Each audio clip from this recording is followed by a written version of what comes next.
बड़ी बहन की सफलता।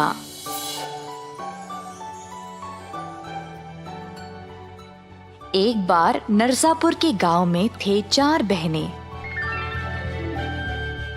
हेमा, वीना, रोजा और पूजा। बहनें अनाथ थे तो हेमा सबसे बड़ी बहन होने के नाते बाकियों का ख्याल रखती थी। हेमा घर और काम दोनों संभालती थी ताकि बाकी के 3 बहनें पढ़ाई कर सके। पढ़ाई खत्म होने के बाद हेमा अब 3 बहनों की शादी करवाना चाहती थी तो वह और मेहनत करने लगी। वीना कोई काम नहीं करती थी, बस दिन भर पड़ोसियों के साथ गप्पे मारती थी। दूसरी बहन रोजा दिन भर अपने सजावट में ही बिताती थी। अपनी सुंदरता पर उसको बहुत घमंड था। पूजा दिन भर सोती थी, केवल भोजन के लिए जाकर वापस सोने चली जाती थी। गांव के लोग देखने लगे कि कैसे सिर्फ हेमा मेहनत करती गई और बाकी के बहनें इतने लापरवाह थे। इन 4 बहनों में हेमा के अलावा और कोई ढंग का नहीं है। हाँ, इनकी बहन इनके लिए इतना करती है और इन तीनों को देखो, उसकी मदद करने की अकल भी नहीं है। हेमा को खुद बोलना पड़ेगा इनको कुछ करने के लिए। सिर्फ वही अकेली काम करती है उन तीनों को खुश रखने के लिए। हेमा के चाचा संतोष ये सब सुनकर हेमा के पास गया, ये बोलने के लिए कि गांव वाले ठीक बोल रहे थे। हेमा को भी अब यही लगा, पर चाचा जी, मैं इस समस्या को हल कैसे करूं? संतोष जी ने फिर हेमा को एक तरकीब सुनाई। हेमा ने मान लिया। अगले दिन हेमा ने घर का कोई काम नहीं किया, ना खाना पकाया, ना सफाई की,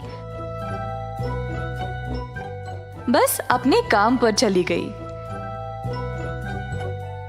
जब 3 बहनें जागी तो उन्होंने देखा कि सारा घर इतना बिखरा पड़ा था और खाना भी नहीं बना। तीनों हेमा का वापस लौटने का इंतजार करने लगे। शाम को हेमा घर वापस आई। हाय, थक गई, ऐसा कहकर हेमा अपने कमरे में सोने चली गई। बहनों के पास और कोई रास्ता नहीं था और खुद पकाना शुरू किए।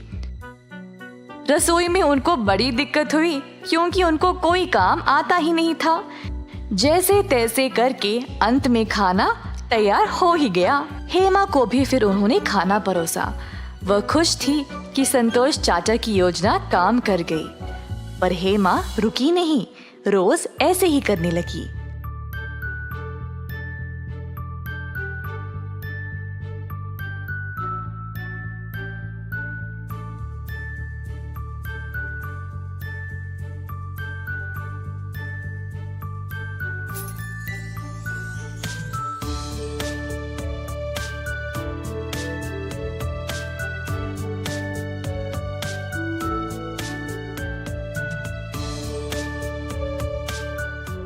चाचा जी, तीनों में बहुत बदलाव आ गया है। घर संभालते हुए उनको देखकर मैं बहुत खुश हूँ। ध्यान से रहना और ऐसे ही करना। जब इनकी शादी हो जाएगी फिर इनको खुद सब करना पड़ेगा। तीनों पढ़े लिखे भी है, इनको तो नौकरी भी करनी चाहिए। संतोष ने हेमा को एक और काम करने को कहा। हेमा घर गई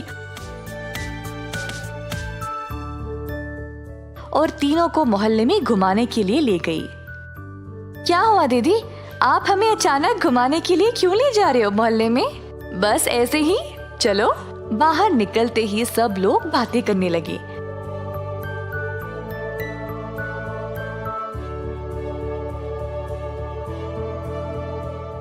गांव वालों ने बहनों को बोला कि पढ़े लिखे होने के बाद भी वह कोई नौकरी क्यों नहीं करते। अपनी बड़ी बहन की मदद करके तीनों शादी करके ठीक से अपना अपना घर क्यों नहीं बसाते? 3 बहन शर्म से लाल हो गए कि गांव के लोग उनके बारे में ऐसे बात कर रहे थे। अब उनको अपनी गलती का एहसास हुआ और तुरंत नौकरी ढूंढकर काम करने लगे। जब तीनों अच्छी नौकरियों में लग गए, तब संतोष चाचा ने हेमा के लिए एक अच्छा लड़का देखकर उसकी शादी कर दी। अगर आपको एक सफल जीवन चाहिए तो अच्छे से पढ़ाई करना, अपना समय व्यर्थ किए बिना अपना ज्ञान का इस्तेमाल करके समाज में कुछ काम करना चाहिए।